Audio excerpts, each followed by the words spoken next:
माझी नार्को टेस्टची तयारी आहे, पण मी नार्को टेस्टमध्ये क्लिअर निघालो तर तिनं परत कुठं तुमच्या पुढे यायचं नाही, गप्प घरी बसून संन्यास घ्यायचा। जर त्यांनी नार्को टेस्ट केली तर मी सार्वजनिक जीवनातनं मी संन्यास घेतला पाहिजे आणि मला चॅलेंज एक्सेप्टेड आहे।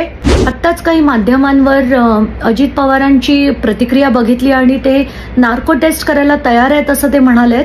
त्यांचं असंही म्हणणं होतं की जर त्यांनी नार्को टेस्ट केली तर मी सार्वजनिक जीवनातनं मी संन्यास घेतला पाहिजे आणि घरी बसलं पाहिजे।